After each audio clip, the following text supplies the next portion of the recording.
types of operators. Mayroong actually apat na group lang yan. Pero meron pang ibang operators. So, ang unang group is reference operators. Under reference operators, mayroong tatlo. Yung range operator, and yung operator character niya is colon. Next is intersection, and operator naman niya is space. Third is union operator. Yung nakikita nyo kama sa bawat reference kapag ka nagre-refer kayo ng certain values.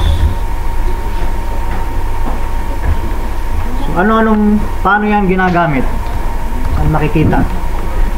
So, example ng range.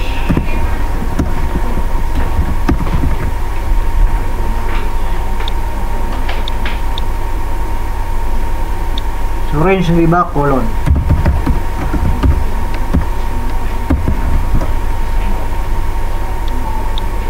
So, range, ibig sabihin, kayo muna. Sa inyong pagkakaintindi, anong range?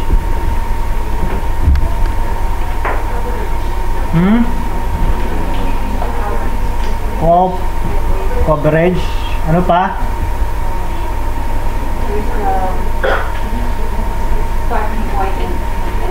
May starting point and end point. Other definition. So, malapit na yon. Starting point and end point. Sa Excel, it's a collection of cells where meron kang starting point cell, then meron kang ending point cell. So, kino-cover niya yung contiguous cells na yon. Yan yung range. Pagkaisa lang, reference lang yan. Pero kung several cells na, it is called range. So, saan nyo usually makikita yung colon? Sa range na yan. Sometimes, meron kayong function na, let's say, sasum nyo to.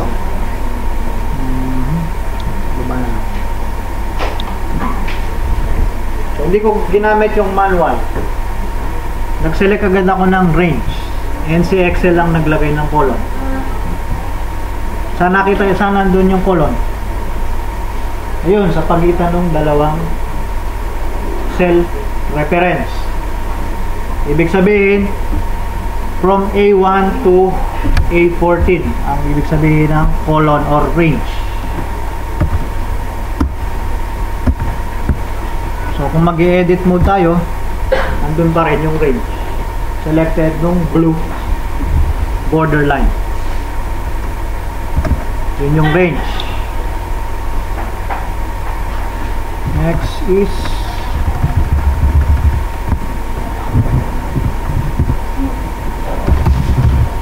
intersection. Ang intersection naman, mayroong special na pinaggagamitan to. Sa 2003, ang tawag doon is labels. Pero sa 2007 and latest version ng Excel, hindi na halos to pinapansin. Bakit? Kasi useless. Bakit naging useless? Sample.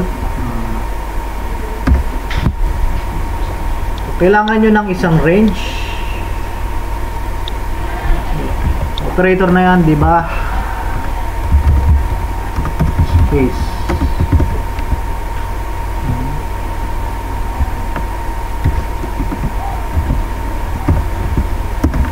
In-emphasize ko lang nung double quote. Pero yung space is nasa pagitan ng double quote. Hindi yung double quote ha.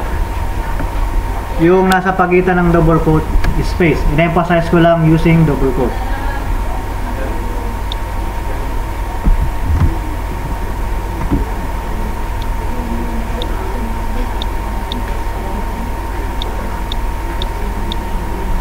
Okay, so I repeat, Hindi yung double quote, kundi yung nasa pagitan ng double quote. In-emphasize ko lang using double quote. So, bakit useless ang intersection? Dahil, una, kailangan mo ng isang range, then isa-separate mo sa space, kailangan mo ulit ng another range. And, ang kinukuha lang dyan, ito lang. Dahil yung intersection lang. So, ibig sabihin, yung kung isa lang yung kinukuha, yung intersection lang, so pwede na natin gamitin yung equals B22.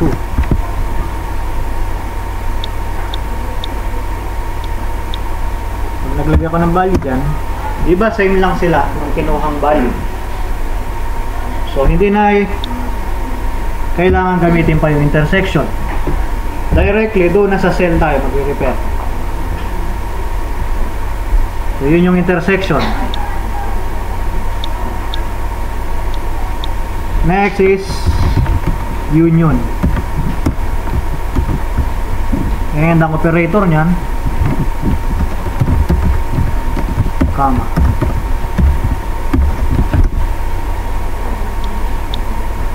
Oh, sorry.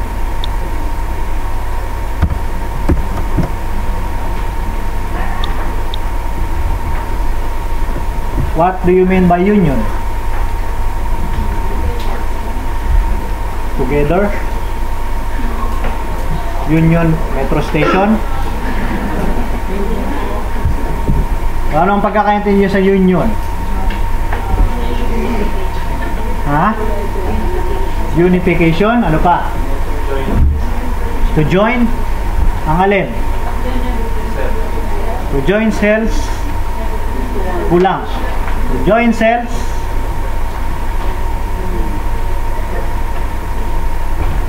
To join cells that is not adjacent to each other.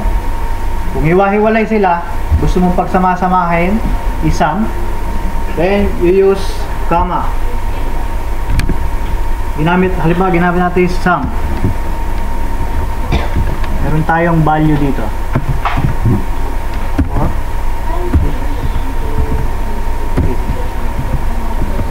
Then, isasum natin yung tatlong value na yan. Hiwalay natin kung isa.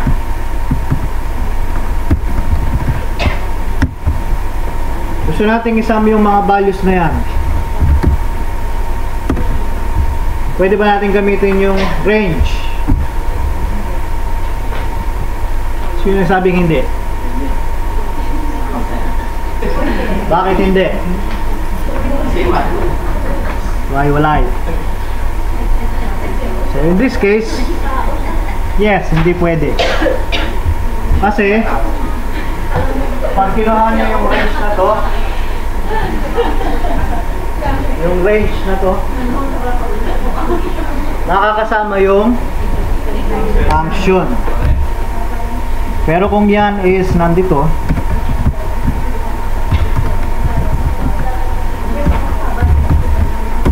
so pwede na, di ba? Pero practical bang gamitin yung range pag magsasum tayo ng hiwa-hiwalay na cell?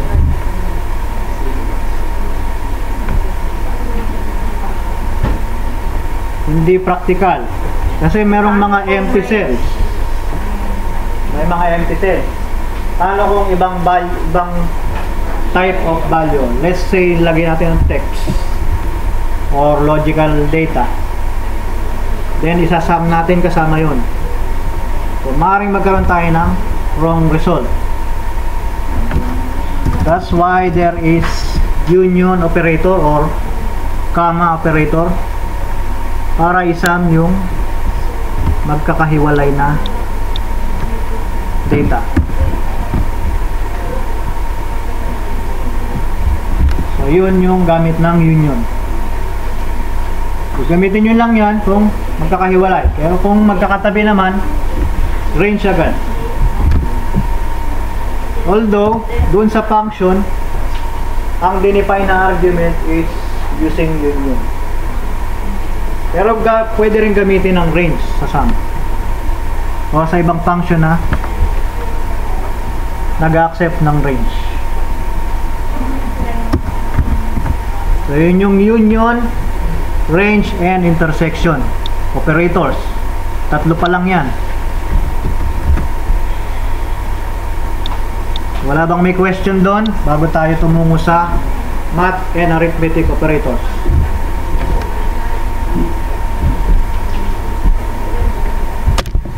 May question na wala? Unidentified.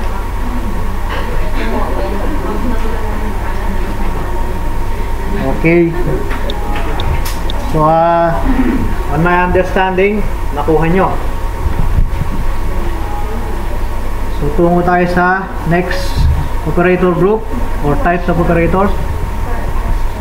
Okay, question.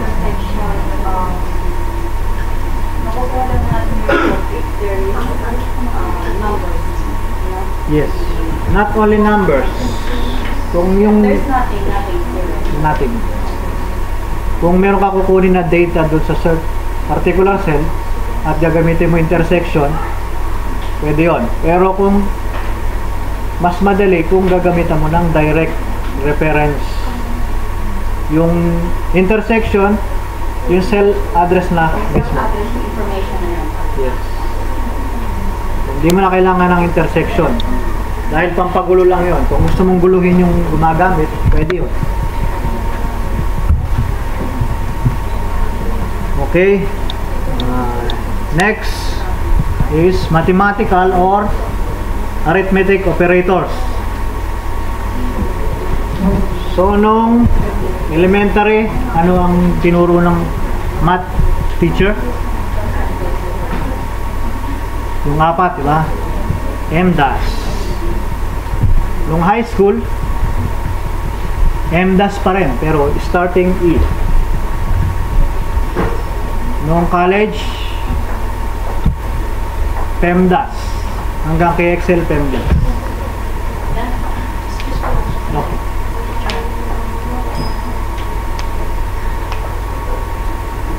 PEMDAS. Ibig sabihin ng PEMDAS. O MDAS, ang ibig sabihin? Multiplication, division, addition, subtraction. What about M-dash starting E? Exponentiation, then yung apat. Ngayon, sa college in KXL, PEMDAS. P is plus. P is parenthesis. So, hindi nyo ba natatandaan yung math ninyo? O ayaw nyong alalahanin? Okay. So dito, M-dash lang ang i-discuss natin dahil under arithmetic operators. Sa arithmetic operators, yan lang yung mga operator. Yung parenthesis is pangkalahatan. So, focus na tayo sa apat.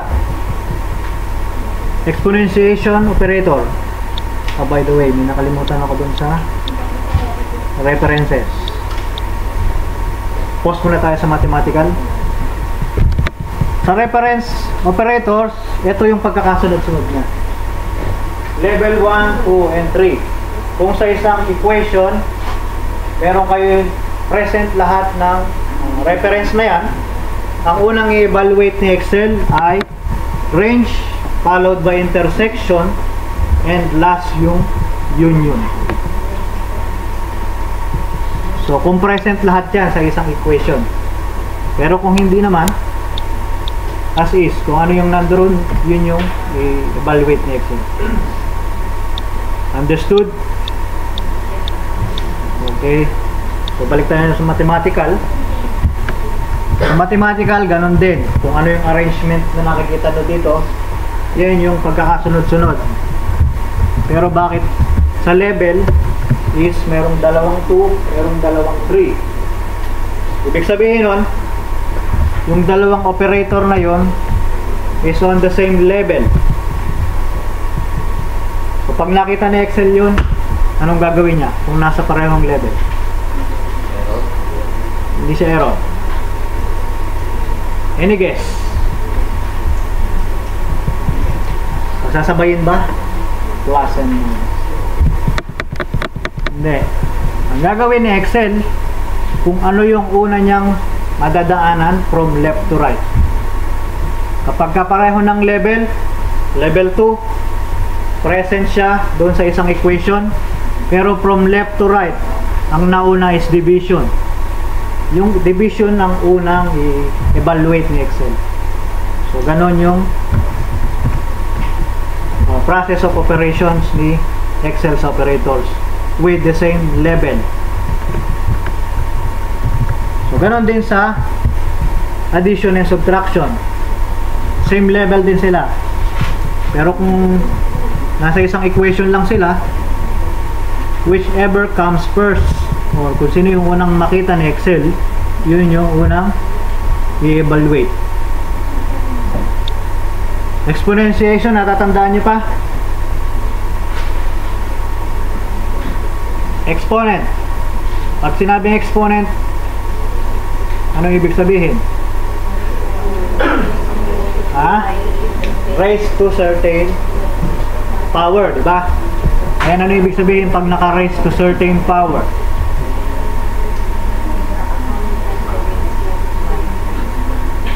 Okay. So, kapag meron siyang power, kung ilang number yun yung times na i-multiply mo yung value to itself. Let's say meron kang 2 raised to 2. So, yung 2 na value or number, twice mong i-multiply sa sarili. Or dalawang number na 2, multiply mo sa isa't isa. So, 2 times 2. Yung raised to 3, 2 times 2 times 2. So, recall na. So, yung iba kasi, pasensya na. Yung iba kasi, pag nakita naka-raise sa 2, mumultiply sa 2. Ibang operation yon, sa calculus na yun.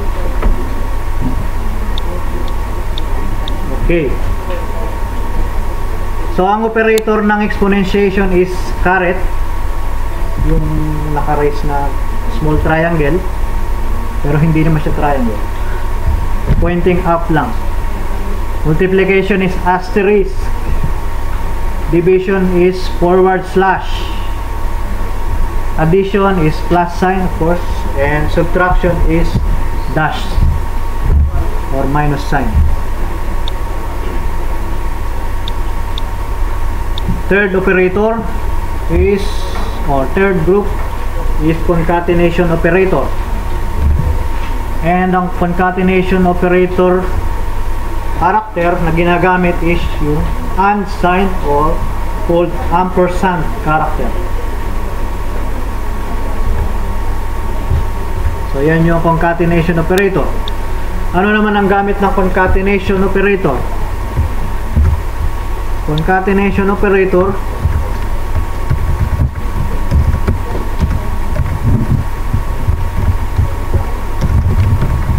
used to join, to separate word, text, character, basta magkahiwalay siya.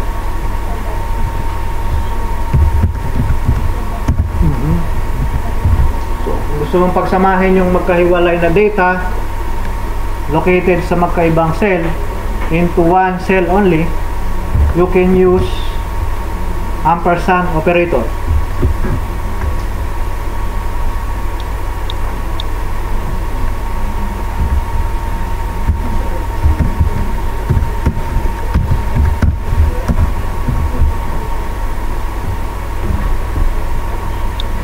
Pero yan, hindi siya nag-add ng space, ha. Kayo ang maglalagay ng space. Para mag-add ng space, declare nyo yung space using double quote.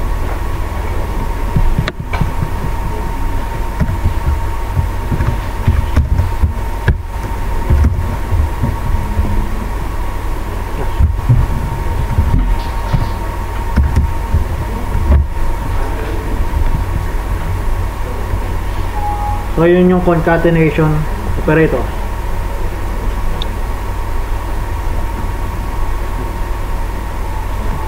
Next is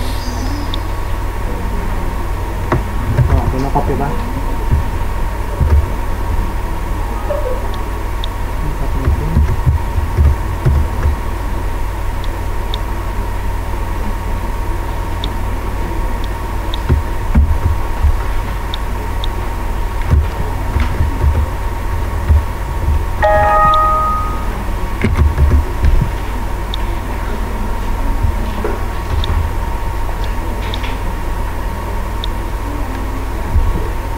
Concatenate operator.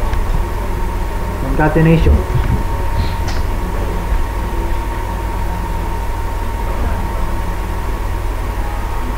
So next topic or next operators.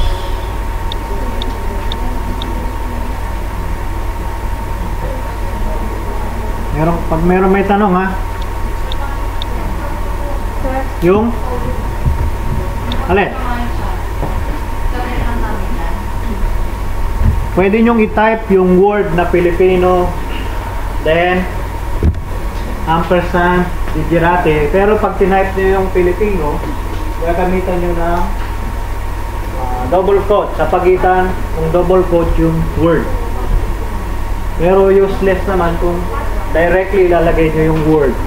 Paano kung palitan nyo yung word?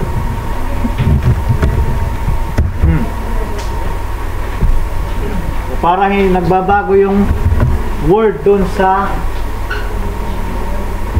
pinagsaman yung information, kunin nyo yung cell o yung pinaglalagyan ng data, and yun ang i-concatenate nyo.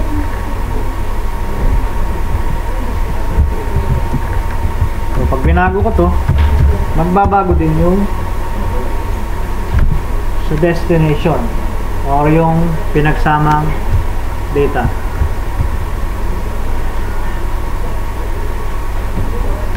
Dito sa pinapakita kong example, kasama na dyan yung linking ha. Kung hindi nyo napapansin, linking na yan.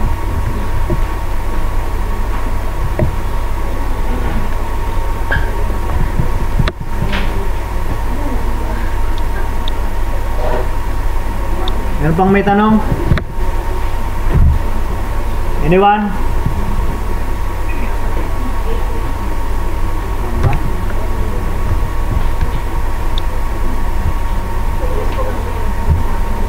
Sir, iba din siya sa merge, sir. Iba yung merge. Ang merge is na-apply mo dun sa cell. Ang concatenation is ina-apply mo dun sa data.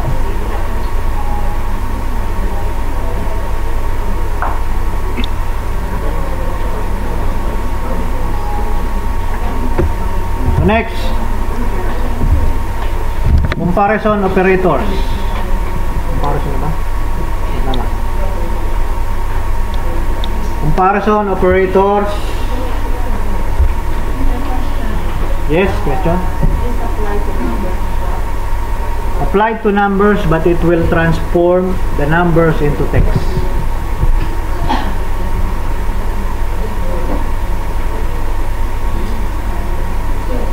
Okay.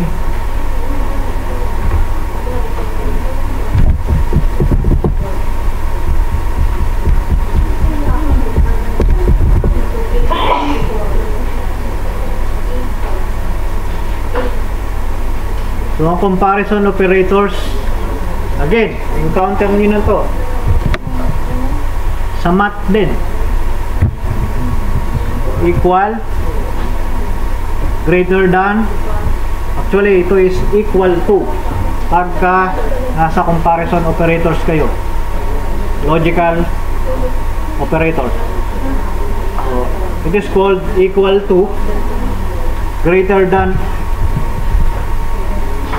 less than, greater than or equal to, less than or equal to, and not equal to. So, hindi ba kayo nagkakaroon problema sa greater than and less than? Confusing. Dalawa lang yan, ako confused pa kayo. So, sabi ni Master, Sir Ed, para hindi kayo ma-confuse, yung kanan nyo is greater than. At yung kaliwa, huwag nyo natandaan. Ibig sabihin, less than. So, kanan na lang, isa lang. Greater than, pagka nakalimutan mo pa to, greater than dito. Eh, may problema na doon sa pag-understanding nyo. So, kanan is greater than, and kalimutan nyo yung kaliwa.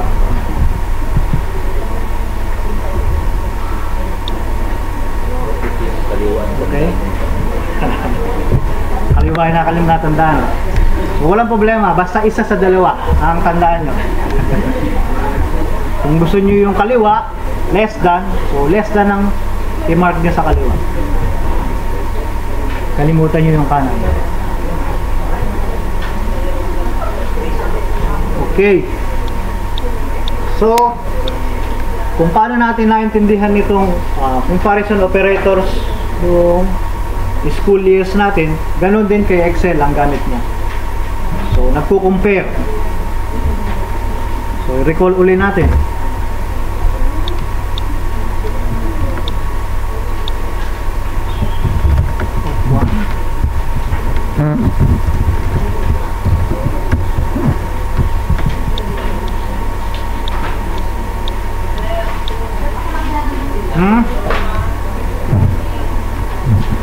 Yan, okay na? So,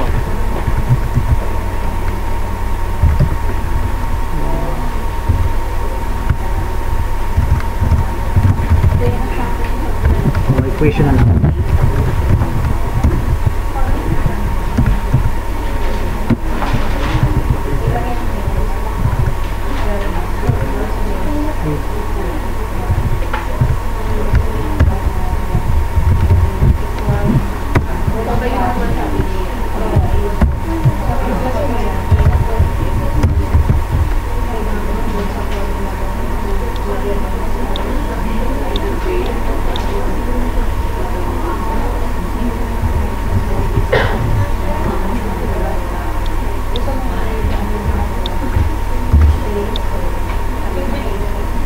Okay. O, yung sabihin may tanong na naman kayo sa nadaanan na natin. Run between. So, select kayo ng cells. Then, i-apply nyo yung run between starting point and end point. Number. Para makapag-generate tayo ng random numbers. Mas madali kasi si Excel ang magbigay ng numbers kaysa mag-isip ako ng itatype ng numbers.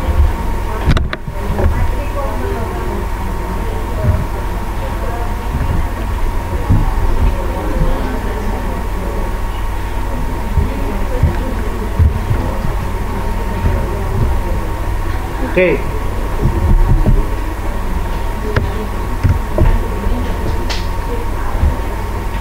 Pag gagawa kayo ng equation na nagka-calculate, lagi niyong tatandaan, it should always starts with equal sign. Dahil kung walang equal sign, text lang ang basa ni Excel dyan. So dito sa equation ko, gagamitin ko lang is text. Pero yun din yung gagamitin ko sa result. Pero result naman ang lalabas.